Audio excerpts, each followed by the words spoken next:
ओम नमो भगवते वासुदेवाय। ओम नमो भगवते वासुदेवाय। नारायणं नमस्कृत्यं नरं चैव नरोत्तमं देवीं सरस्वतीं व्यासं ततो जयमुदीरये। नष्टप्रायेषु अभद्रेषु नित्यं भागवत सेवया भगवती उत्तमश्लोके भक्तिर्भवति नैष्ठिकी। कृष्णाय वासुदेवाय देवकी नन्दनाय च नन्दगोपकुमाराय गोविन्दाय नमो नमः। ॐ अज्ञानतिमिरन्दस्य ज्ञानञ्जनशलाकया चक्षुरुन्मिलितं येन तस्मै श्रीगुरुवे नमः। श्रीचैतन्यमनोभीष्टं स्थापितं येन भूतले स्वयं रूपा कदा मह्यं ददाति स्वपदान्तिकं। वन्देऽहं श्रीगुरो श्रीयुतपदकमलं श्रीगुरुन् वैष्णवांश्च श्रीरूपं साग्रजातं सगण रघुनाथान्वितं तं सजीवं साद्वैतं सावधूतं परिजनसहितं कृष्णचैतन्यदेवं श्रीराधा कृष्णपादान् सहगणललिता श्रीविशाखान्वितांश्च हे कृष्ण करुणा सिन्धु दीनबन्धु जगत्पते गोपेश गोपिकान्त राधाकान्त नमस्तुते। तप्त कांचन गौरांगी राधे वृंदावनेश्वरी वृषभानुसुते देवी प्रणमामि हरिप्रिये। जय श्री कृष्ण चैतन्य प्रभु नित्यानंद श्री अद्वैत गदाधर श्रीवासादि गौर भक्त वृंद। हरे कृष्णा कृष्णा कृष्णा हरे हरे, हरे राम राम राम हरे हरे।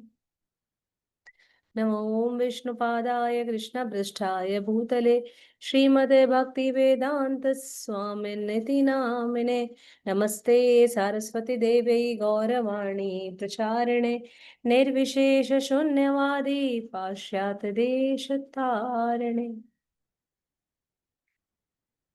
वाञ्छाकल्पतरुभ्यश्च कृपा सिन्धुभ्य एव च पतितानां पावनेभ्यो वैष्णवभ्यो नमो नमः। नीलाचल निवासाय नित्याय परमात्मने बलभद्र सुभद्राभ्यां जगन्नाथाय ते नमः। श्री श्री जगन्नाथ बलदेव सुभद्रा महारानी प्रभु सुदर्शन की जय। श्री श्री गौर निताय की जय। अनंत कोटि वैष्णव वृंद की जय। जगत गुरु श्रील प्रभुपाद की जय। परम पूज्य गुरुदेव महाराज की जय। निताय निताय गौर प्रेमानंदे हरि हरि गौर। सबका स्वागत, श्री सबका कृष्णा, वंदन। सबको प्रणाम। हरे कृष्णा, दंडवत प्रणाम सभी को। हरे कृष्ण मैया, दंडवत प्रणाम।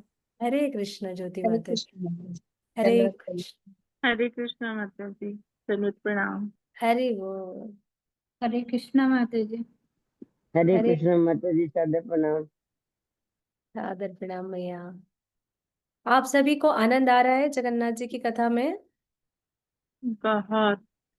आ रहा है ना? बहुत बहुत। जहाँ चीजें बहुत समझ ना आए, अच्छा लग रहा है कथा सुन के। जहाँ ये जो चीजें कुछ कंफ्यूजन हो नॉलेज मिल जाए। रहा है हमको, कुछ जी। नई जानकारी प्राप्त हो रही है। हाँ, नया जानकारी तो मिलता है, भगवान को जानने का समझने का अवसर मिल पाता है। जहाँ आप लोगों को ना समझ में आए, जो चीजें आपको लगे कि नहीं ये पूछनी चाहिए, जानकारी लेनी चाहिए, तो बिल्कुल आप सब पूछ सकते हैं ना। बिल्कुल जी मैम। बिंदास रहिएगा, कुछ विचार मत करिएगा, क्योंकि भगवान के बारे में जानने का सबको अधिकार है और पूछने का भी अधिकार है ना। जी माता जी। तो आइए हम चलते हैं, इसी ओर बढ़ते हैं श्री श्री जगन्नाथ जी की कथा में। और जब हम जगन्नाथ जी की कथा में प्रवेश करें तो कहते हैं कि जब हम जगन्नाथ जी की कथा में प्रवेश करते हैं ना, तो जगन्नाथ जी यानी धाम वहां पर आकर खुद प्रकट हो जाता है। जब हम कथा का श्रवण करते हैं ना, तो कथा हमारे साथ उस स्थान पर स्वयं देवी देवता गण भी आकर के बैठ जाते हैं कथा को सुनने के लिए और कथा के साथ जुड़ते हैं। तो साथ साथ जो कोई भी पूरी धाम नहीं जा पाए हैं या ये कहें कि नहीं जाना हो पा रहा है, तो बिल्कुल आप निश्चिंत रहिए कि आप सबके समक्ष आकर के स्वयं जगन्नाथ जी यानी इस जूम मीटिंग पर, इस वर्चुअल मोड पर स्वयं जगन्नाथ जी आकर के यानी पूरी धाम आकर बैठ गया है। क्योंकि तीर्थों में जाने से कृपा मिलती है और धाम कृपा देने आ जाते हैं। तो हम सभी सौभाग्यशाली हैं कि हमारे लिए भगवान इस धाम पर खुद प्रकट हुए हैं। तो आइए, अब तक हमने जहाँ प्रवेश किया है इस छत्तीसगढ़ की भूमि में, जिसे हम सब ने मिलकर पूरी धाम बनाने का प्रयास किया है, वहां पर हम सभी ने देखा कि स्नान यात्रा का विशेष अवसर है। भगवान इस धरा धाम पर प्रकट हुए हैं, भक्तों का उद्धार करने के लिए पतित पावन स्वरूप में आए हैं। ये बताने के लिए आए हैं कि मैं कौन हूं। पतित पावन स्वरूप में तो आए ही आए, लेकिन भाई बहन के विशेष संबंध को स्थापित करते हुए उन्हें ये भी बताया कि यदि श्री मेरे लिए इतनी आवश्यक है, लक्ष्मी है, वैसे ही मेरे लिए मेरे ये भाई बंधु भी हैं। इसलिए उन्होंने ऊंच नीच छोटे बड़े सबका भेदभाव मिटाते हुए यहाँ पर सबको सेवायत रखा। हमने देखा कि किस प्रकार इंद्रद्युम्न राजा जी को उन्होंने दर्शन दिया, विश्वासु पर कृपा करी, विद्यापति पर कृपा करी। भगवान स्वयं नील माधव से अंतन ध्यान होकर के कास्ट के रूप में अर्थात दारुण के रूप में प्रकट हुए और दारुण के रूप में प्रकट होने के पश्चात भगवान अब पुनः स्थापित हो रहे हैं। नव कलेवर की लीला चल रही है।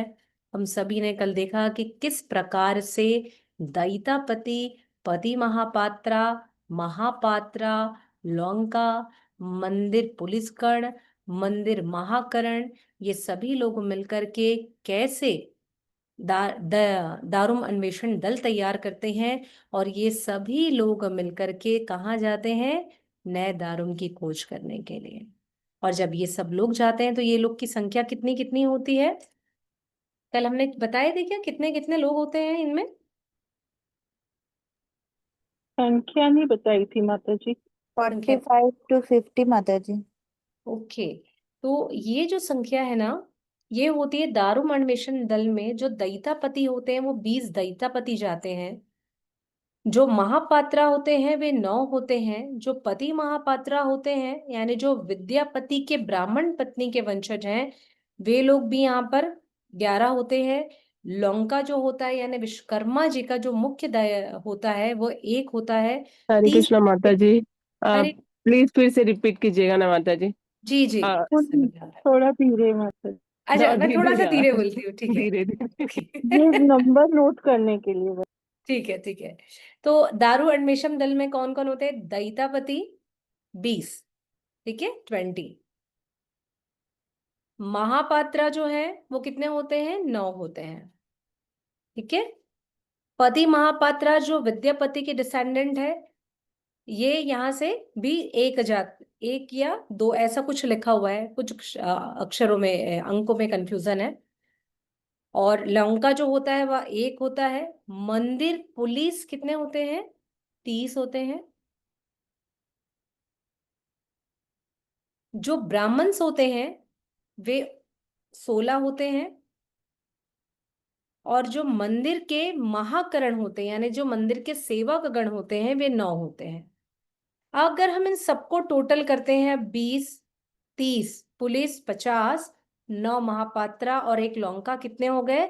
50 और 1 60, 16 ब्राह्मण, 60 70 76 यानी 76। 76 में हम 9 को अगर जोड़ते हैं तो कितने हो गए? 76 और 85 85 85 और पति 85 महापात्रा लगभग 2 से 3 ये होते हैं। तो ये 89 90 के अप्रोक्स लोगों की टीम जाती है। भगवान को, वो दारुण को ढूंढने के लिए। जब जाते हैं इनको ढूंढने के लिए तो आपको ये बता दे कि इनके साथ अन्य कोई लोग नहीं जा सकते हैं। ये विशेष दल टीम होती है जो मंदिर में, मंदिर के द्वारा, वहां के ब्राह्मण्स के द्वारा तय की जाती, जो मंदिर की कमेटी है उनके द्वारा ये तय की जाती। इसलिए इनके साथ कोई ऐसा कहे कि भैया मैं दारुण को ढूंढने गया था इस नव कलेवर लीला में, XYZ, नहीं, ऐसा कुछ भी नहीं होता है। ये जो अन्वेषण टीम बनी है यही जाती है, ठीक है। और ये को होती है, 2 बार होती है। एक होती है श्रेयंग फिटा और दूसरी होती है आपकी 12 वर्ष में घट परिवर्तन। हमने इन पर भी चर्चा करी कि ये कब कब होता है। जो श्रेयंग फिटा होता है जिसमें भगवान को जब बदला जाता है, तब भगवान के जो शरीर में, भगवान आप सभी को पता है वर्ष में एक बार स्नान करते हैं। अब हम मनुष्य लोग, हम लोग अगर रोज ना नहाए, ये ज्यादा गर्मी पड़ जाती तो सुबह से शाम ना नहाए, तो बोलेंगे कि अरे भैया आप दूर रहो, बहुत ही हरी हरी है, सेंट लगा के आओ, इत्र लगा के आओ, बोल देंगे। लेकिन सोचिए भगवान वर्ष में एक बार स्नान करते हैं, और जब वर्ष में एक बार स्नान करते हैं तो बिल्कुल उन्हें ठंड लग जाती है। तो ये जो स्नान की संख्या होती, जो सोन कुआं है मंदिर के उत्तर भाग में, जब वहां से इसे लेकर के आया जाता है तो कितने कितने इनकी संख्या होती है जिन कलशों में जल भरा जाता है। तो जगन्नाथ जी के लिए 35 स्वर्ण कलश में, सुभद्रा के लिए 33, बलराम के लिए 22 और सुदर्शन जी के लिए 18 कलश में जल भरा जाता है। और इस प्रकार से इन्हें स्नान कराया जाता है। जब इन अलग अलग कलशों के जल से स्नान कराया जाता है तो इसके बाद अन्य दूध, इत्र, गंध, जितने भी विशेष औषधि होते हैं, स्नान की सामग्री होती हैं, वे अलग है, उनसे स्नान कराया जाता है। जब ये सारा कुछ प्रोसीजर होता है, चलता रहता है, तब ये जो दारू मिशन गल है, ये स्नान यात्रा की बात थी ना। अभी हम कहाँ पर थे? उत्तर भाग में भगवान को लेकर के राजा गजपति के पास पहुंच चुके थे। कल की कथा में ये एक लाइन स्नान यात्रा की आ गई थी। अभी हम वापस चल रहे हैं कहाँ? राजा गजपति के पास, जहां से दैतापति यानी ये पूरा दारू अन्वेषण दल पहुंच गया है, अलग अलग गांव से गाजे बाजे के साथ में। किसको लेकर के? भगवान के दारुण को लेकर के। हमने कल इस पर भी चर्चा करी थी कि भगवान के ये जो वृक्ष हैं, इनको कैसे पहचाना जाता है। तो कल बहुत सारे लक्षणों पर हमने चर्चा करी। उसमें हमने ये देखा कि जगन्नाथ जी का जो दारुम होता है वो कैसा होता है? ब्लैकिश कलर का होता है। साथ ही इसके पास 3 विशेष प्रकार के पेड़ होते हैं। बेल का पेड़ है ना, और कौन सा होता है? वरुण का पेड़ और शहद का पेड़, जिसको सहाड़ा का भी पेड़। अलग अलग जगह लोकल रीतिज में या लोक किंवदंती में अलग अलग जगह अलग अलग नाम भी हो सकते हैं इनके, लेकिन जो सहाड़ा का पेड़ है उसको कुछ और कह सकते हैं। यहाँ पर शहद का पेड़, सहाड़ा का पेड़ दिया हुआ है, बेल का पेड़ है, वरुण का पेड़ है। ये पेड़ इसके लिए होते हैं क्योंकि ये जो सहाड़ा का पेड़ है ये हमारे फॉल्स ईगो को खत्म करता है। इसलिए जो हमारा झूठा अहंकार है जिस पर हम जीते हैं उसको ये खत्म करता है, इसलिए ये पेड़ वहां, वृक्ष वहां पर होता है। दूसरा होता है कौन सा? वरुण का पेड़, जो कि हमारे अहंकार को और हमारे एंगर को, हमारे गुस्से को खत्म करता है, इसलिए ये वृक्ष भी यहाँ पर होता है। तो ये 3 वृक्ष विशेष प्रकार से होते हैं। साथ ही एक विशेष इस वृक्ष के साथ में होता है कि इस वृक्ष पर बिजली एक बार गिरी हुई होनी चाहिए। जब बिजली कड़कती है ना, तड़ित बिजली जो आकाश से, वो एक बार इस वृक्षों पर कड़की हुई होना चाहिए। 4 ब्रांचेस जगन्नाथ जी के वृक्ष से निकले होने चाहिए, मतलब 1 2 3। और जब हम वृक्ष को, ये वृक्ष है, इस वृक्ष के जब हम सामने खड़े हों तो यहां से 3 तिराहा दिखना चाहिए, तब ये वृक्ष फाइनल होता है कि हाँ भैया। अच्छा, ऐसा भी नहीं है कि ये बता दिया तो बोले ओके इतना हो गया, नहीं। जो नीलाद्री महोदया, मैंने आपको कल भी बुक का नाम बताया था, इस बुक में चेक किया जाता है कि जो दिवा स्वप्न दिया है, जो विश्वकर्मा जी के जो वंशज देख के इसको चेक कर रहे हैं, वे लोग ने जो कहा है वो सब कुछ राइट है या नहीं है। ऐसा नहीं है कि कई कई बार तो मंगला देवी तत्काल दर्शन दे देती हैं, बता देती है भैया कि ये जगह पर है। कई बार ऐसा होता है, कई कई माह तक वो लोग वहां विश्राम करते हैं, तब भी नहीं मिलता, तो समय लगता है इन सारी प्रक्रियाओं में। इसलिए समय तिथि के साथ सभी अपने इस कार्य में लग जाते हैं। और साथ ही जो हमने ये भी इसके साथ में देखा था, और क्या देखा हमने, अच्छा एक विशेष चीज जो मुझे पता चली हम जब कथा सुन रहे थे, कि जब पिछले बार जब 2015 में नव कलेवर की लीला हुई थी, उस समय वहां पर किंग कोबरा निकला था। नाग की जो बाम्बी थी वहां से किंग कोबरा निकला था। अब आगे जब 2035 में होगा, जैसी है दीक्षा, तब वो। और जो बलराम जी का होता है वो व्हाइट कलर का होता है, वह नीम का वृक्ष होता है। 7 ब्रांचेस बलराम जी के वृक्ष की रहती हैं, 7 ब्रांचेस। जगन्नाथ जी की 4 और बलराम जी की 7 ब्रांचेस निकली होती हैं। इसमें 2 सिंबल बने होते हैं, जैसे जगन्नाथ जी के में 4 सिंबल बने होते हैं, शंख चक्र गदा पद्म, इनके में रहता है गदा और हल का चिन्ह बना होता है। जब पहले के समय में माता जी, क्या हम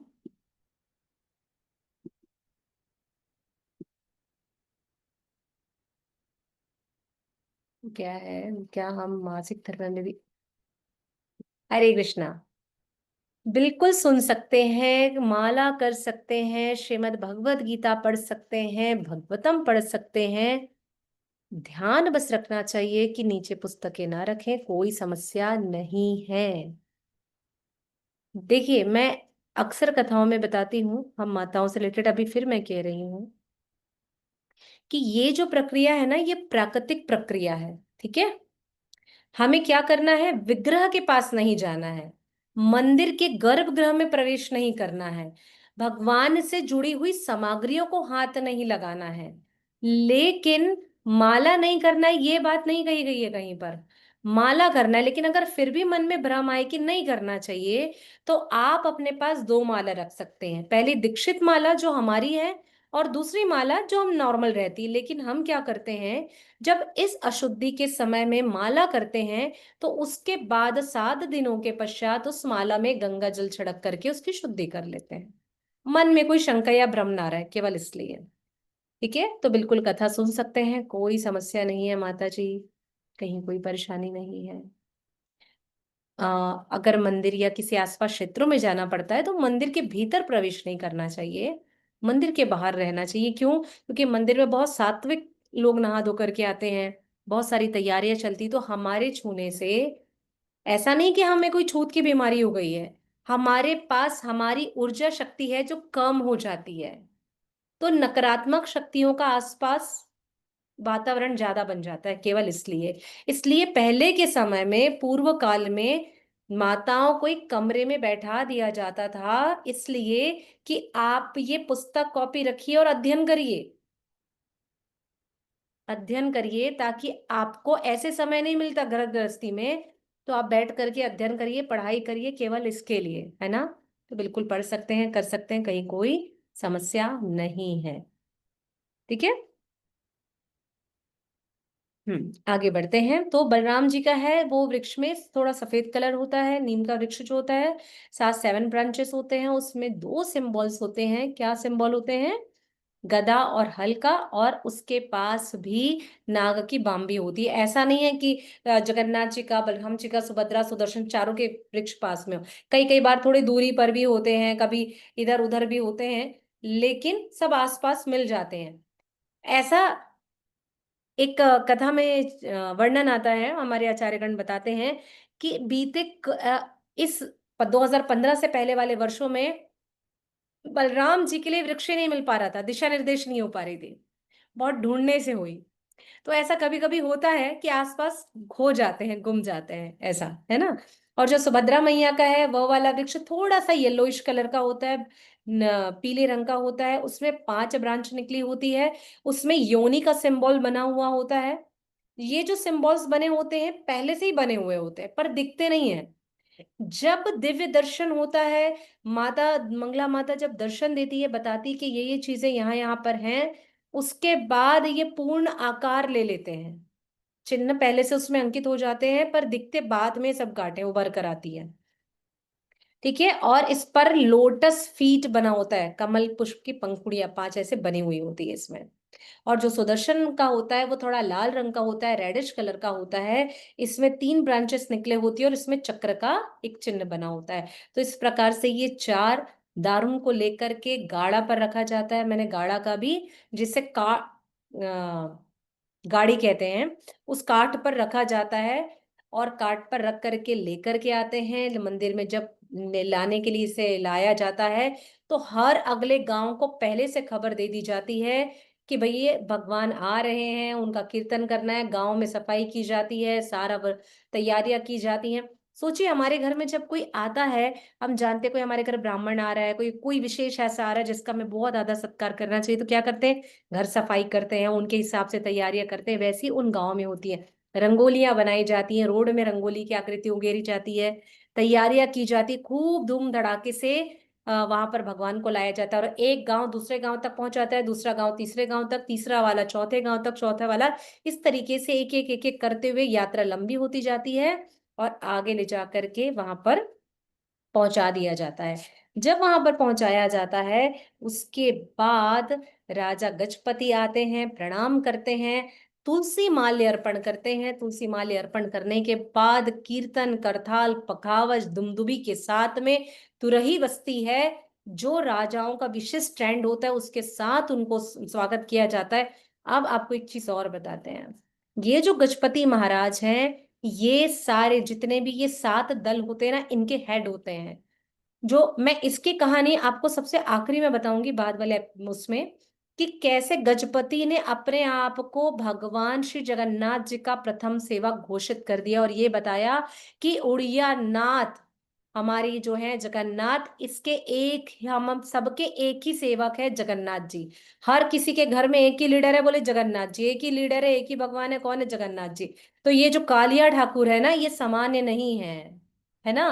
तो गजपति महाराज ने वहां के पहले पंडा होते हैं, वही आते हैं, वही लेकर जाते हैं और वही उनकी आज्ञा से फिर ये आगे कोयली बैकुंठ में प्रवेश करते हैं, उत्तर द्वार में। ठीक है। उत्तर द्वार जिसे गुप्त पीठ भी कहते हैं, ये कोयली बैकुंठ, जिसकी मैंने एक पिक्चर भी आप लोग को डाली है, वहां बहुत कम लोग प्रवेश करते हैं। अब जब कोयली बैकुंठ में इन्हें लेकर के जाया जाता है तो वहां पर कोयली बैकुंठ में पहुंचने के बाद में एक विशेष प्रकार का टेंट लगाया जाता है, मंडप तैयार किया जाता है, जिसमें विश्वकर्मा जी के जो वंशज हैं, यानी जो लंका लोग हैं, वो लोग मिल करके भगवान के विग्रह की तैयारी करते हैं। इनमें 31 दिन का समय लगता है ये पूरी प्रक्रिया में, उस समय। और जब ये समय जो लगता है, इसमें 21 दिन के भीतर इनको तैयार करना होता है। ये लोग कठोर व्रत का पालन करते हैं, रात्रि में एक बार ही पानी और प्रसाद ग्रहण करते हैं, बाहर किसी से बात नहीं करते। जैसे राजा इंद्रद्युम्न ने दारुन को लेकर के आए थे महोदधि से और एक बंद कमरे में रख करके जैसे विग्रह तैयार किया था, वही प्रक्रिया को यहाँ पर भी नव कलेवर के समय संपन्न कराई जाती है, जिसमें ये बता दिया जाता है कि ना कोई ऊपर से, ना नीचे से, ना दाएं से, ना बाएं से कोई भी इनको नहीं देखेगा, कोई भी इनको छूने का प्रयास नहीं करता है। विशेष मार्ग से आते हैं, खाते हैं और वहीं से वो वापस सेवा में लग जाते हैं। और एक समनियत तिथि समय के भीतर इन सबको मिलकर के भगवान के नए विग्रह को तैयार करना होता है। ठीक है। और जब इसे लेकर के आते हैं ना, कोयली बैकुंठ में लाते हैं, रखते हैं, पूजन अर्चन होता है, सारी तैयारियां की जाती है। तो बता दे, पूरा मंदिर परिसर के जो चारों गेट हैं, उस चारों गेटों में विशेष पुलिस के द्वारा यहाँ पर पुलिस प्रोटेक्शन दिया जाता है कि कोई भी इस समय अंदर प्रवेश नहीं करेगा। जिनकी जो सेवायत है वही सेवायत लोग आएंगे, तभी उन्हें मिलता है। समझ लीजिए सबको एक एक आईडी दे दी जाती है कि भैया आप 40 लोग को एंट्री, आप 30 लोग को एंट्री, आप 19 लोगों को एंट्री, इतने ही लोगों को, इसके अलावा वहां और कोई प्रवेश नहीं करता है। तो मैं अब आगे की भी कथा में ना प्रवेश तभी करूंगी ये जब कैमरे ऑन होंगे। ये जो आप लोग कैमरा ऑफ करे हो तो मैं किससे बात करूंगी? हम्म। हाँ भाई, तकलीफ क्या है बताइए ना। इतना सुंदर, इतने सुंदर शिवम प्रभु हैं हमारे, कितना अच्छा लग रहा है। Thank you Prabhu ji, thank you Kalindi मैया। थैंक यू ज्योति मैया, थैंक यू निर्मला माता जी, थैंक यू सुषमा माता जी। कैसे करते हैं भाई आप लोग? थैंक यू रोहन प्रभु जी। अगर मेरी वाणी ना समझ में आए तो कोई समस्या नहीं, बिल्कुल बोल सकते हैं मैया, बस ओके स्टॉप दैट। लेकिन अगर कैमरा बंद कर देंगे तो मुझे समझ नहीं आएगा ना। Thank you, thank you. बिल्कुल कैमरा ऑन करके जो करना है करिए, बिंदास करते रहिए, कोई परेशानी नहीं है। अपने मुखारविंद के दर्शन देने के लिए, मुझे कृतार्थ करने के लिए धन्यवाद। तो यहाँ पर इन दारुओं को जब लाया जाता है उस समय इन्हें चिवड़े का भोग लगाया जाता है, चिवड़े चुन का भोग लगाया जाता है। चिवड़े चुन का भोग लगा करके उसे पाया जाता है। दैतापति फिर अपने काम में लग जाते हैं। अब आपको बताएं, स्नान पूर्णिमा से लेकर रथ यात्रा तक दैतापति वहां ऐसे पूजे जाते हैं, ऐसा लोग उनकी सेवा करते हैं। सोचिए किनको, सबर जाति के वंशज हैं ये सभी, सभी विश्वासु के वंशज है ना। ललिता के, विश्वासु की पुत्री कौन? ललिता, उसके वंशज जो है कौन है? ये दैतापति है। इनकी वहां पर ब्राह्मण से ज्यादा पूजा और सेवा की जाती है, क्योंकि यही लोगों को अधिकार है भगवान की सारी प्रक्रिया करने का। तो भगवान कितनी कृपा करते हैं सब पर। इसके बाद वेद मंत्र चलते रहते हैं। अच्छा, जब भगवान के विग्रह निर्माण की प्रक्रिया चलती रहती है, सब चीजें होती रहती हैं, तब आपको बताएं कि क्या चलता है? कीर्तन, अखंड कीर्तन चलता रहता है। कोयली बैकुंठ के बाहर 24x7, या ये कहें जब तक ये प्रक्रिया अनवरत चल रही, 21 दिन की, 15 दिन की, जो उनकी समय अवधि होती है विशेष, उस समय तक अखंड कीर्तन चलता रहता है। जब भगवान अब बनकर तैयार हो जाते हैं, उसके पश्चात भगवान का जो श्री मंदिर में मुख्य वेदी के पास भगवान को लेकर आया जाता है। जब भगवान को लेकर के आया जाता है, तब आपको बताएं यहां पर कि उस समय उसे कोई नहीं देखता है। ठीक है। और लाने के पश्चात मध्य रात्रि के समय जो हमारे पुराने विग्रह हैं उनको ला करके भी यहाँ पर रखा जाता है।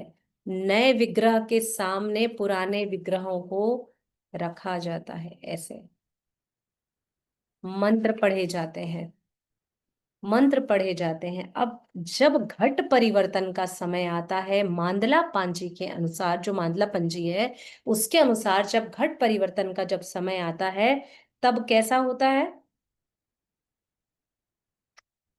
बैकुंठ में? जब उनका लाते हैं, तब आप सभी जानते हैं कि हमारा ये जो शरीर है ना, 7 चीजों से मिलकर बना है। ऐसा तो कहते हैं पंच महाभूत से हमारा शरीर बना है, लेकिन ये जो शरीर का पंच महाभूत बनने के बाद निर्माण होता है, तो किससे निर्माण होता है? रक्त, मांस, मज्जा, वीर्य, रज, रस और अस्थि से। इन 7 चीज से जो हमारा शरीर का निर्माण होता है ना, यही 7 रंग के कपड़ों से भगवान को भी उड़ाया जाता है। उनके लिए विशेष मंत्र पढ़े जाते हैं, और इन 7 कपड़ों का भी अलग अलग नाम है।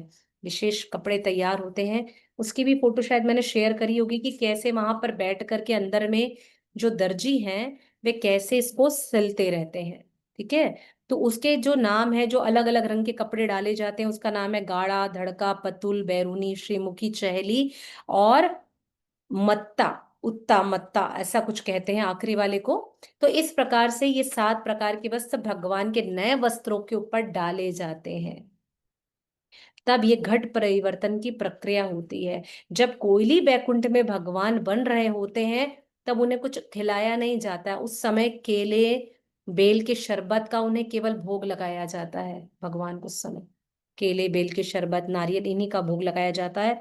और जब भगवान को बदलने का क्रम शुरू होता है ना, उत्तर की दिशा से, देव स्नान, ये जो रथ यात्रा से ठीक 2 दिन पहले, तब जब इसे बदलते हैं, लेकर के आते हैं, तो ये जो दास महापात्रा, अब देखिए कौन कौन किसको किसको बदलेगा। जो इनके हेड है वही इनको बदलते हैं। जो दैतापति के प्रमुख होते हैं उन्हीं 3 लोगों को, जो सबसे अधिक बुजुर्ग होते हैं, ठीक है, जो बुजुर्ग हैं उनको चुना जाता है। बुजुर्ग का मतलब ये नहीं है कि एकदम किसी बूढ़े एकदम आदमी को ले आए जो कुछ करने में सक्षम नहीं। जो प्रमुख है, जिसको सारी चीज की जानकारी है, उसको चुना जाता है, और उसको ये चारों विग्रह के परिवर्तन के लिए तैयार किया जाता है।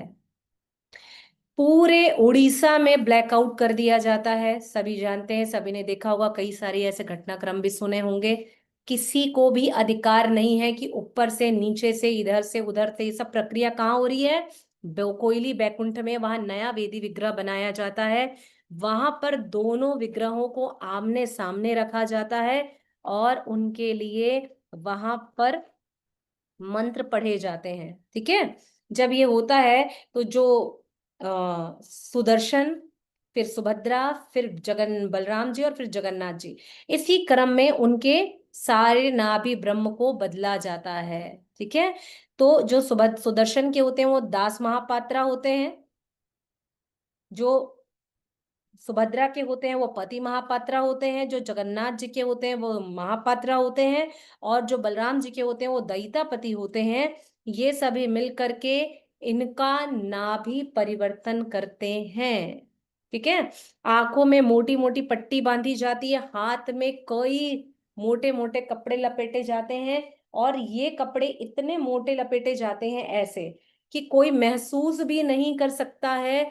कई कपड़े लपेटे जाते कि भीतर से क्या निकल रहा है, क्या रख रहे हैं, क्या डाला जा रहा है। एक बार ऐसा मादला पंजी में वर्णन आता है कि एक बार एक पांडा ने इसे देखने का प्रयास किया, देख लिया, तत्क्षण उसकी मृत्यु हो गई। इसलिए कहा जाता है जब भी नाभि परिवर्तन होता है, ब्रह्म परिवर्तन, ये नाभि ब्रह्म परिवर्तन कराया जाता है, तो गलती से भी किसी को भी इसे देखने का प्रयास नहीं करना चाहिए, ना ही कोई करता है। और एक बार और वर्णन आता है कि किसी ने इसे देखने का प्रयास किया, वीडियो वीडियो बना ली, फिर उससे बहुत वायरल किया गया, तो फिर पूरा डिलीट किया गया गूगल अकाउंट, फिर सारा जो भी साइबर साइट जैसा भी होता होगा उससे भी किया गया, लेकिन उस पांडा की भी मृत्यु हो गई। साथ ही ये वो बुजुर्ग लोग होते हैं जब नाभि परिवर्तन करते हैं, इसके पश्चात कुछ समय ये मंदिर में ही रहते हैं और यहीं से ये अपना देह त्याग करके वैकुंठ को गमन कर जाते हैं। ये है नाभि परिवर्तन की लीला। इसलिए जब कोयली बैकुंठ में ये जब परिवर्तन होता है मध्य रात्रि के बीच में, उस समय किसी को भी अधिकार नहीं है कि वो लोग वहां देखे, जिनको जितने भी लोगों को, ये 4 मुख्य लोग और इनके साथ 40 सहायकगण, इसके अलावा कोई नहीं होगा, बाहर सब होंगे, चारों गेट पर तलवार लेकर के खड़े होते हैं। अगर गलती से चिड़िया ने भी प्रवेश करने का सर कलम कर दिया जाएगा तो हमको नहीं जाना है। ठीक है, हमको भगवान के दर्शन करने, हमको बेकार की चीजों में, बेकार अर्थात हमें ऐसी किसी दिव्य लीला का हिस्सा नहीं बनना चाहिए जो हमारे लिए नहीं बनी है। हम पतित लोग हैं, बद्ध लोग हैं, हम ये नहीं समझ सकते हैं। अर्थात ये लीलाएं केवल ईश्वर ने हमको समझाने के लिए करी हैं कि किस प्रकार से ये शरीर जो है नश्वर है, और इस नश्वर शरीर को कहाँ जाना है, वापस पंच तत्व में विलीन होकर के भगवान की सेवा के लिए जाना। इसलिए हमें प्रयास करना चाहिए कि हम हमेशा भगवान की लीलाओं का श्रवण करें, उनको देखें, उनको आनंद लें। जो चीजें मना कर दी गई है, जैसे मंदिरों में लिखा रहता है विग्रह के फोटोज लेना मना है, ये लेना, तो हमको नहीं लेने चाहिए। ये सारे दिव्य विग्रह स्वयं प्रागट्य होते हैं, इनमें प्राण स्थापित हो जाता है, तो हमें इनकी फोटो भी नहीं निकालनी चाहिए। अरे दर्शन ऐसे हो कि मेरे हृदय में बस जाए। जैसे हनुमान जी ने कहा कि इन मन को माणिक में क्या रखा हुआ है, तो उन्होंने अपना सीना चीर के दिखा दिया। जब कहा क्या तुम्हारे हृदय में राम सीता बसते हैं, तो उन्होंने सीताराम दरबार अपने हृदय में दिखा दिया। तो भाई आप और हम तो सीना नहीं फाड़ के दिखा पाएंगे, नहीं करना है ऐसा, सर्जरी भी नहीं हो पाएगी, तकलीफ होगा, हो सकता है निपट टिपट जाए, तो ऐसा वाला कार्य नहीं करना है। आप सिर्फ हृदय में भाव स्थापित करिए और भगवान को रखिए। पता चल रहा है दिखाने के चक्कर में मेरे हृदय में एक ही है, मैं तो बोल रही भैया सिर्फ मेरे पास मेरा पति है, पता चल रहा खोल के दिखाऊं 2-3 दिख गए तो गड़बड़, और आप लोग कोई और दिखाया 2-4 उसके दिख गए तो बोले अरे ये तो बोल रही थी कुछ और, दिखाने वाली थी भगवान और दिख गया कोई और।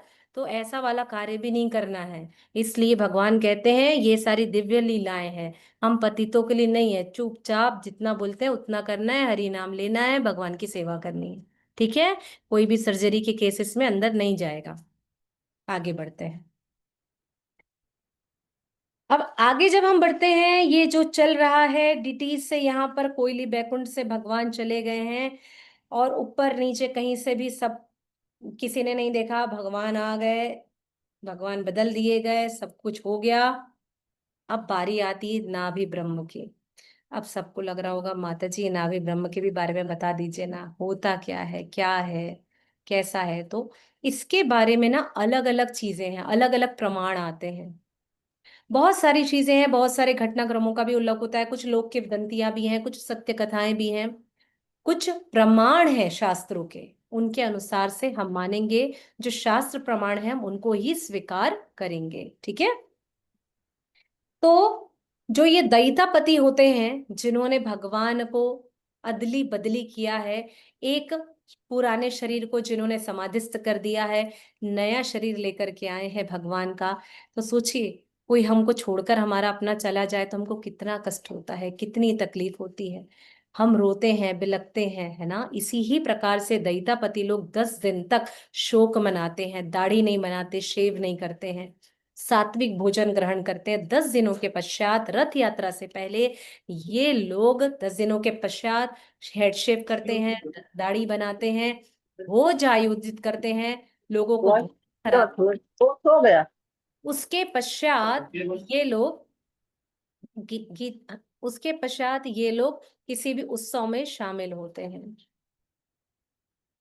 कष्ट बहुत होता है किसी अपने प्रिय के जाने का, किसी भगवान जगन्नाथ जी के स्वरूप को जिनको इतने सालों से प्रेम किया, भगवान की सेवा करी, अब उनको किसी नए स्वरूप को वहां पर स्थापित करना। प्रेम तो आज भी वही है, लेकिन प्रेम की परिभाषा भी थोड़ी सी बदल जाती है ना। तो भगवान से प्रेम आने में इसलिए ये शोक की प्रक्रिया चलती है। 10 दिनों के पश्चात वे वापस उसी ही स्वरूप में आते हैं। साथ ही ये जब जो कुछ भी होता है, ये सब कुछ ए टू जेड मैं जितना भी आपको बता रही हूँ, सब नीलाद्री महोदया में और मादला पंजी में वर्णित है, लिखा हुआ है। और ये मादला पंजी आज भी लिखी जाती है, मंदिर के भीतर लिखी जाती है। अब आप लोग सोच रहे होंगे कहाँ लिखते होंगे, तो आप सभी याद करिए, जब आप लोग, नीलाद्री माता जी, नीलाद्री महोदय और दूसरा, हाँ बुक है ये, दूसरी कौन सी बोली आपने जो लिखी जाती है टेम्पल में? मादला पंजी, मालापन।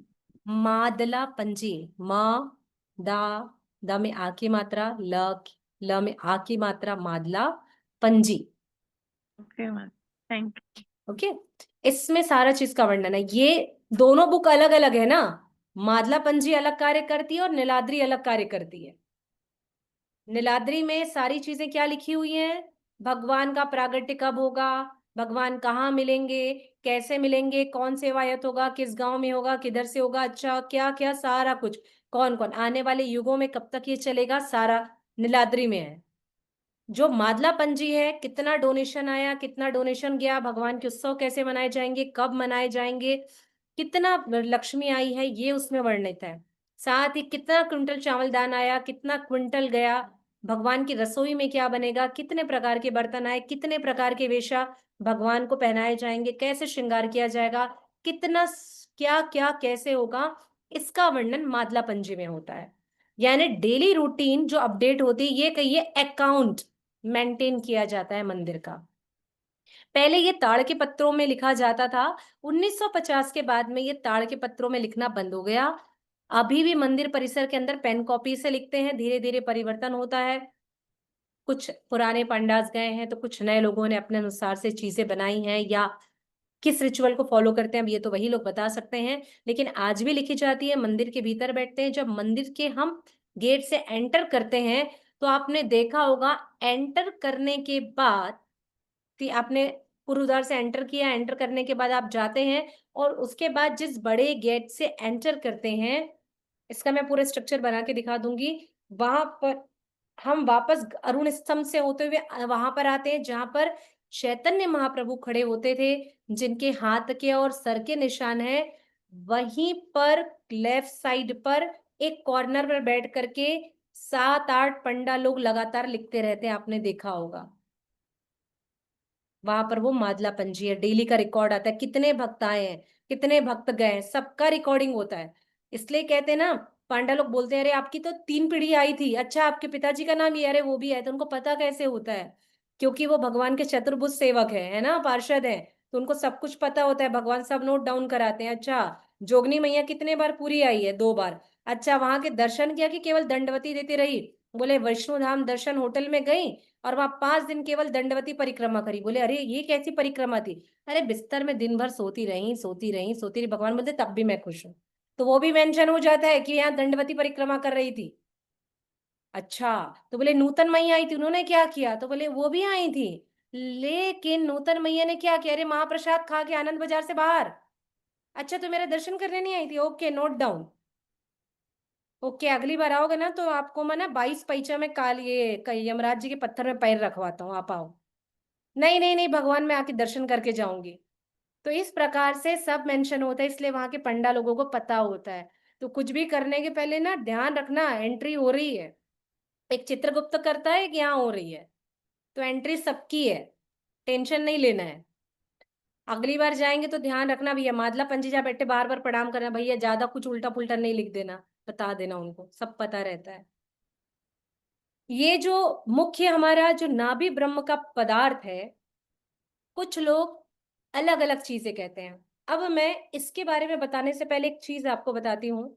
हम जब शरीर छोड़ते हैं, हमारी अंत्योष्टि कराई जाती है, दाह संस्कार किया जाता है, तो आपने देखा होगा कि कुछ शरीर के धातु अवशेष लेकर के आए जाते हैं। उनमें एक होता है नाभि, जो कभी भी नहीं जलती है, जो अंत्योष्टि करते हैं, है ना। शरीर के अन्य भी अंग होते हैं, उनको लाया जाता है, इकट्ठा किया जाता है, और फिर विशेष प्रक्रिया के द्वारा पूजा पाठ के बाद उसे विसर्जित कर दिया जाता है। अब आप बोलेंगे अरे हमारे पास भी तो नाभि ब्रह्म है। अरे भैया, एक नाभि के ब्रह्म, अमृत का कलश रावण के भी पास था, छेद कर दिए थे भगवान श्री राम ने। अधर्म का स्वीकार करोगे तो छेद हो ही जाएगा ना नाभि में, याद रखना। तो हमको धर्म के साथ चलना है। कैसे चलना है?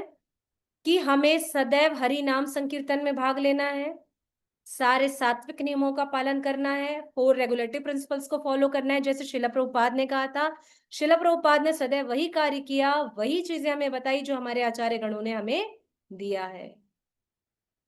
तो इसका वर्णन आता है नाभि ब्रह्म का, हमारे शील सनातन गोस्वामी पाद अपनी पुस्तिका श्री कृष्ण लीला स्तवम में लिखते हैं, श्लोक नंबर 397।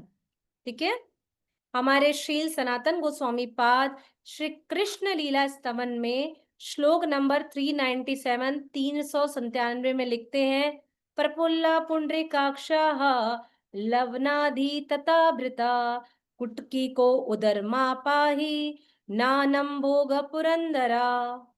कहते हैं प्रफुल्ला पुंडरीकाक्षः, हे जगन्नाथ, हे परब्रह्म, आप ऐसे कमल नयन हैं, आप ऐसा आनंद देने वाले हैं जिनको देखने मात्र से हमारे कई सारे कष्ट पाप खत्म हो जाते हैं।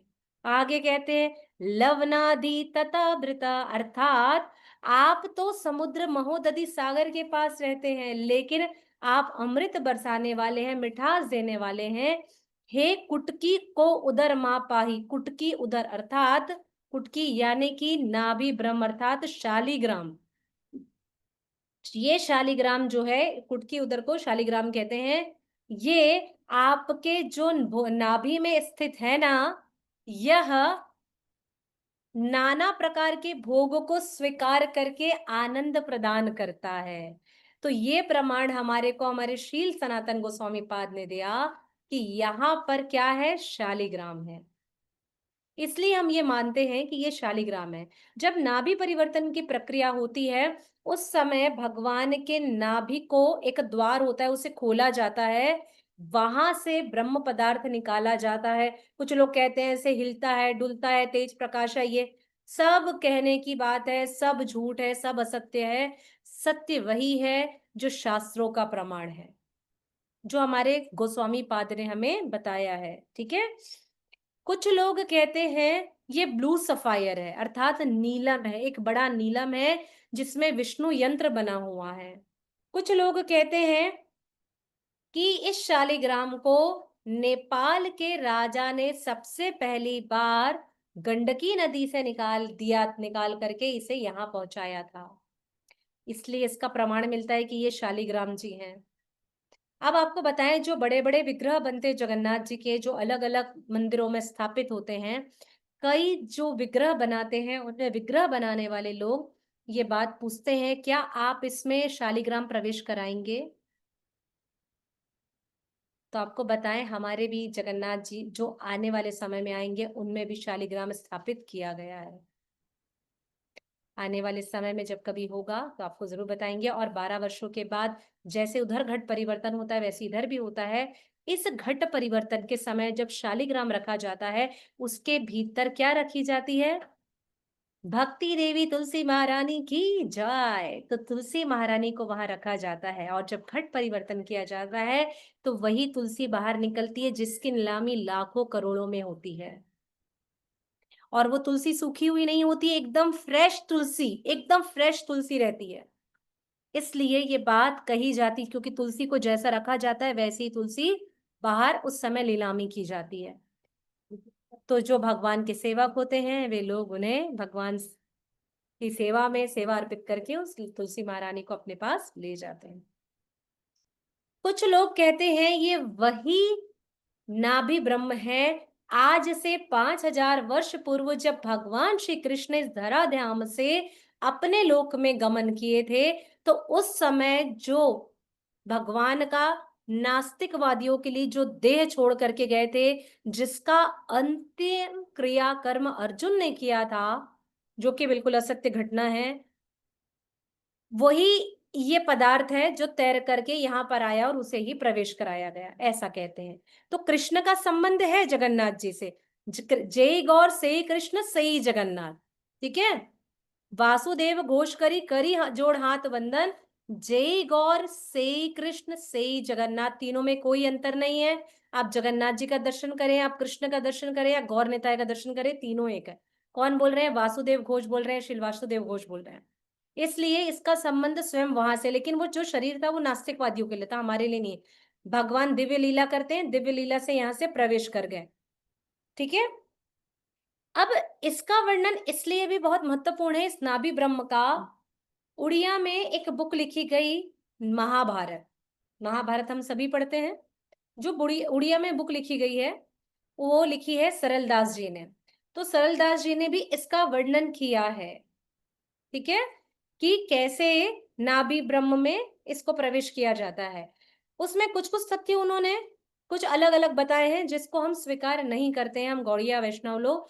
जो श्रील प्रभुपाद ने, जो आचार्यों ने बताया है, हम उसको स्वीकार करते हैं। इसलिए सरलदास जी ने जो महाभारत लिखी है उसमें शालिग्राम का वर्णन आता है। दूसरा वर्णन आता है हमारी महाभारत के ही अनुशासन पर्व के पहले अध्याय के 91वें श्लोक में इसका वर्णन आता है, जहां पर इस शालिग्राम का उल्लेख किया गया है। श्रीमद् भागवतम में भी मोशन लीला में इसका वर्णन किया गया है कि कैसे भगवान देह त्याग करते हैं और फिर से कैसे जगन्नाथ जी के स्वरूप में प्रकट होते हैं, इसका भी वर्णन किया गया है। साथ ही हम ये जो कथा है, ये जो शालिग्राम की कथा है, हम ये माने 5000 वर्ष पूर्व से क्यों संबंधित है, तो हम सभी जानते हैं कि भगवान को एक श्राप मिला था। पर हम बता दें कि ये जो श्राप है ना, केवल लीला का भाग है। भगवान की दिव्य लीलाओं में भगवान को कोई श्राप नहीं लगता है, ठीक है। केवल ये लीला हम भौतिक वासियों के लिए, जीव जगत में रहने वालों के लिए एक लीला मात्र है। तो जब भृगु मुनि ने को श्राप लगा, श्राप दिया, कब याद है आप सभी को कि भृगु मुनि ने नारायण के हृदय में लात मारी थी। इसलिए कहते हैं ना, क्षमा बड़न को छाइए और छोटन को उत्पात, हरि को कुछ ना घाटियो जब पड़ी भृगु की लात। तो हरि ने कहा, अरे भृगु मुनि, आपको कष्ट तो नहीं हुआ, आपका पैर फ्रैक्चर तो नहीं हुआ, देख लीजिए, देख लीजिए। लेकिन लक्ष्मी क्रोधित हुई, लक्ष्मी क्रोधित हुई, उन्होंने उन्हें श्राप भी दिया था, ठीक है। बड़ी लंबी लीला है, कभी आएगी घटना तो इसका भी चर्चा करेंगे। तो वही घटनाक्रम में जब आता है, आप सभी को पता होगा कि कैसे जरा ने तीर छोड़ा, लोहे का मूसल, बच्चे लोग इस भृगुमुनि के साथ मजाक कर रहे थे, तो पेट में लोहे गांठ को बांध करके कपड़े को लेकर के चले गए, और लेकर के गए तो उन्होंने कह दिया कि भैया इस पेट में जो कुछ भी है वो मूसल के रूप में जन्म लेगा, और यही भगवान श्री कृष्ण की मृत्यु का कारण बनेगा, और भगवान के शरीर में और कहीं तो लग नहीं सकता था। इसलिए नख के मतलब चरण के अग्र भाग में वो तीर लगता है, मूसल को खूब घसा जाता है, चूर्ण बनाया जाता है, अलग अलग जगह प्रवाहित कर दिया जाता है। फिर भी एक छोटा सा टुकड़ा मछली निकल लेती है, फिर वह उसको मिलता है, जरा को मिलता है, फिर वो तीर बनाता है, तीर छोड़ता है, और फिर भगवान इस लोक से उस लोक में गमन कर जाते हैं। तो इसलिए इसका प्रसंग जगन्नाथ जी से जुड़ा हुआ है। मैं आगे की कथा में बताऊंगी कि कैसे जगन्नाथ जी कृष्ण जी से संबंधित है, कैसे श्रीमती राधा रानी से संबंधित है, इसका भी वर्णन हम करेंगे, ठीक है।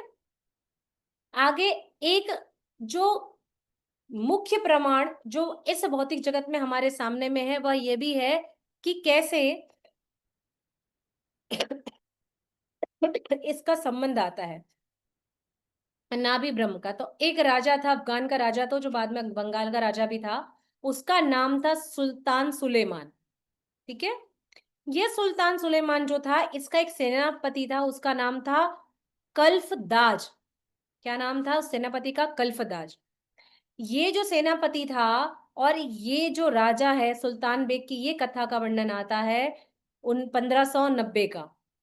ठीक है, इसने पूरी क्षेत्र में आक्रमण किया, पूरी क्षेत्र को ध्वस्त कर दिया, सारी चीजें तहस नहस कर दी, भगवान के श्री विग्रह को उठा करके ले गया, और ले करके जाने के बाद कलकत्ता पहुंच करके हुगली नदी के किनारे ले जा करके लकड़ी और गोबर के कंडों की चिता तैयार करी, और वहां ले जा करके इसने श्री विग्रह को उस लकड़ी के चिता पर रख दिया।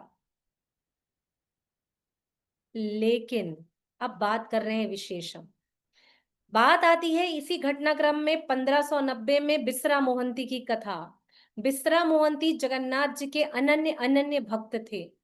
जब यह कल्फदास जगन्नाथ जी के विग्रह को ले करके लूट करके इस जगन्नाथपुरी से ले करके गया, कलकत्ता पहुंचा, तो यह बिसरा मोहंती इसका पीछा करते रहे और पीछा करते हुए जब वह भी हुगली नदी के तट पर पहुंचे तो उसने देखा कि ये कल्फदास भगवान के इस विग्रह को जला दिया है। तो उसने आव देखा और ना ताव देखा और उस जलती हुई चिता में कूद गया। जब जलती हुई चिता में ये बिसरे मोहंती जी कूद पड़े, तो इन्होंने जब अग्नि में कूदा तो उस नाभि ब्रह्म यानी जगन्नाथ जी को पकड़ लिया। इसलिए बिसरा मोहंती नहीं जले, उन्हें कुछ नहीं हुआ। तो कल्फदास ने देखा कि अरे ये तो अग्नि में कूद गया, अरे छोड़ो हटाओ, पागल है, अग्नि में कूद गया, बाहर निकलेगा, बचेगा ये, छोड़ दो। और ऐसे छोड़ करके वहां से कल्पदास चला गया, कुछ सैनिकों से कुछ देर देखते रहे और उसके बाद वो भी वहां से चले गए। संध्या के समय जब धीरे धीरे अग्नि पूरी तौर पर शांत हुई, तब बिसरा मोहंती उस अग्नि से सही सलामत बाहर निकले और उस नाभि ब्रह्म को लेकर के अपने गांव खुर्दा में आ गए। खुर्दा में ला करके इस नाभि ब्रह्म की सेवा करने लगे। अब इधर राजा गजपति, वहां के जो डिप्यूटी किंग है, वे बहुत परेशान, बहुत दुखी, और वे खाना पीना समझ लीजिए सब कुछ त्याग दी। क्यों? क्योंकि भगवान यहाँ से चले गए। तब भगवान उस डिप्यूटी किंग गजपति के स्वप्न में आकर के कहते हैं कि हे राजन, तुम चिंता मत करो, मैं पुनः आ गया हूं, और तुम खुर्दा जाकर के बिसरा मोहंती के पास से इस नाभि ब्रह्म को ले आओ, और लाने के बाद में तुम मेरा नया विग्रह बना करके पुनः स्थापित करो। इसलिए इन्हें द्वितीय इंद्रद्युम्न का नाम दिया गया। जिस प्रकार से राजा इंद्रद्युम्न ने श्री जगन्नाथ जी, बलदेव, सुभद्रा, महारानी, प्रभु सुदर्शन के विग्रह को स्थापित किया, उसी ही प्रकार से बिसरा मोहंती की वजह से श्री जगन्नाथ जी पुनः स्थापित हो पाए। इसलिए डिप्यूटी किंग राजा चंद्रदेव उनका नाम था। क्या नाम था? राजा रामचंद्र देव जिनका नाम था। इन रामचंद्र देव ने बिसरा मोहंती जी का खूब आदर सत्कार किया, खूब भेंट उन्हें दी, और सदैव उन्हें सम्मानित किया जब तक वह धराधाम पर रहे। और फिर से उन्होंने नया विग्रह बना करके नाभि ब्रह्म प्रवेश करा करके भगवान की इस पूरी धाम में पुनः स्थापना की। तो यह है हमारी जगन्नाथ जी की कौन सी लीला? नव कलेवर की लीला, नाभि ब्रह्म की लीला। तो आप सभी मुझे ये बताइए कि आप सबको कहीं पर कोई कंफ्यूजन है इस नाभि ब्रह्म को लेकर के? हरे कृष्ण माता जी। पहले राजा हुए राजा इंद्रद्युम्न, जिन्होंने भगवान के सबसे पहली बार विग्रह को स्थापित किया। दूसरे राजा इंद्रद्युम्न, द्वितीय इंद्रद्युम्न कहलाए राजा रामचंद्र देव जी, जिन्होंने भगवान का पुनः नया विग्रह बनाया, नाभि ब्रह्म प्रवेश कराया, नव कलेवर कराया, और श्री मंदिर में पुनः भगवान को स्थापित किया। ठीक, किसके कारण? बिसरा मोहंती जी के कारण, जो भगवान के अनन्य भक्त थे। इस नाभि ब्रह्म का वर्णन कहाँ कहाँ पर है? श्रीमद् भागवतम में, सरल दास की महाभारत कथा में, हमारे महाभारत के अनुशासन पर्व में, श्री सनातन गोस्वामी पाद अपने कृष्ण लीला स्तवन में इसका वर्णन करते हैं, जिसको हम सत्य मानते हैं कि भगवान क्या वो जो ब्रह्म पदार्थ है वही शालिग्राम है। और हम भी ये मानते हैं कि इस धराधाम में भगवान दो ही स्वरूप में विराजमान है, पहला शालिग्राम में और दूसरा जगन्नाथ जी के रूप में। तो इसलिए शालिग्राम की पूजा कहते हैं माताओं को नहीं करनी चाहिए, क्योंकि उन्होंने माता तुलसी को वरदान दिया कि तुम्हें मेरे अलावा कोई भी स्पर्श नहीं करेगा। इसलिए कहा जाता है जिनके भी पास शालिग्राम हो, उनके घर में जो भी पुरुष प्रभु जी हों, उनको उनकी सेवा करनी चाहिए। शालिग्राम जी को हाथ नहीं लगाना चाहिए, क्योंकि ये अधिकार केवल भक्ति देवी तुलसी महारानी का है। और अब ये भी बात है ना, जिनको किसी आचार्य ने दिया हो, किसी वैष्णवों ने दिया हो, कहा हो कि भाई माता जी अब आप इनकी सेवा करिएगा, तो बात अलग है, तो बात अलग है। लेकिन आप स्वयं से ला करके उनकी सेवा नहीं कर सकते। शालिग्राम खरीदे नहीं जाते हैं। जो अब गंडकी नदी में, जो कि नेपाल में है, वहां जाकर जब स्नान किया जाता है, यदि शालिग्राम जी को आपके साथ आना होगा तो वो आपके साथ आएंगे। आप उन्हें मार्केट से नहीं खरीद सकते। ये जो कहते हैं ना चिकने पत्थर हैं, गोल गोल पत्थर हैं, ये कोई शालिग्राम नहीं है, ये केवल भ्रम मात्र है, कुछ भी नहीं है, ये केवल भ्रम है। शालिग्राम जी ना खरीदे जाते हैं ना बेचे जाते हैं, ये किसी ना किसी के माध्यम से भक्तों के पास आते हैं, जिनसे उनको सेवा लेने होती है। तो इस जगत में केवल दो ही ईश्वर है, एक शालिग्राम जी, दूसरा स्वयं जगन्नाथ जी। तो हम सबको सनात बनाने वाले, हम सब के अधिपति हमारे कालिया ठाकुर, जिनको चका डोला के नाम से जानते हैं, जिनको हम सब उड़िया नाथ भी कहते हैं, और केवल भैया उड़ीसा के नाथ नहीं, पूरे विश्व के नाथ है। कहते हैं इतनी धन संपदा है वहां, पूरा विश्व भी खाए तो भी खत्म नहीं होगा। तिरुपति बालाजी तो एक अंश मात्र है उनके सामने, लेकिन दिखाया कुछ भी नहीं जाता है, बताया कुछ भी नहीं जाता है ना। इस तरीके से है ये हमारे जगन्नाथ जी। तो आज हमने नाभि ब्रह्म की लीला सुनी, कोयली वैकुंठ के बारे में सुना। हम आपको बताएं, जो एक फोटो मैंने आपको भेजी, आप लोग अगर उसे पुनः देखेंगे तो कोयली वैकुंठ में जहां पर एक वृक्ष की फोटो है, ऐसा एरिया घिरा हुआ है, एरिया पूरा घिरा हुआ है, वहां पर एक वृक्ष है। उस वृक्ष के नीचे में थोड़ा सा नीचे में ऐसे एक गड्ढा है, ऐसे स्लोप जैसे, ऐसा, ठीक है। वहां पर भगवान को समाधिस्थ किया जाता है। जब 7 दिन के पश्चात कभी उसे निकाला गया, खोदा गया, तो भगवान का कभी वहां कुछ अस्त्र शस्त्र नहीं मिला। अब बताएं आपको कि केवल 4, यानी श्री श्री जगन्नाथ, श्री श्री बलराम जी, सुभद्रा महारानी, प्रभु सुदर्शन को ही उसमें नहीं डाला जाता। पताका, अश्व, कई सारी ऐसी चीजें हैं जो वहां पर उसमें डाली जाती हैं, और ये सबको एक साथ वहां पर समाधिस्थ किया जाता है। जब इसको समाधिस्थ किया जाता है, 7 दिनों के पश्चात वहां पर कुछ भी नहीं मिलता, ना किसी ही नीम की लकड़ी का, ना भगवान के किसी चंदन, किसी चीज का कोई अंश वहां पर नहीं मिलता है ना। सिर्फ उसी चंदन से वो विशेष ताबीज बनाई जाती है, जिस ताबीज के कारण वहां पर हमारे किसी भी कष्ट को दूर करने का एक मार्ग है। या ये कहें, अगर हरि हमारे साथ है, हरि नाम हमारे साथ है, तो हरि धाम जाना भी तय है, कोई हमको रोक नहीं सकता। लेकिन फिर भी कहते हैं ना, कलयुग है, हम इतने मजबूत तो है नहीं, हमें भी नजर टोना टोटका ये वो लग सकता है, हो सकता है, कुछ भी हो सकता है। तो ये जो है, ये रक्षा कवच हमारी रक्षा करता है। जैसे हम नरसिंह कवच पहनते हैं गले में, उसी प्रकार से वो भी हमारी रक्षा करता है। तो आप सब अगर कभी भी जाएं तो उस कोयली वैकुंठ से लेकर आ सकते हैं। वहां के पांडा लोग बहुत सुंदर कोयली वैकुंठ की कथा बताते कि कैसे मध्य रात्रि में भगवान के श्री विग्रहों की अदला बदली की जाती है, क्या किया जाता है। तो इस प्रकार से ये संपूर्ण वर्णन आता है। तो श्री श्री जगन्नाथ बलदेव सुभद्रा महारानी प्रभु सुदर्शन की जय।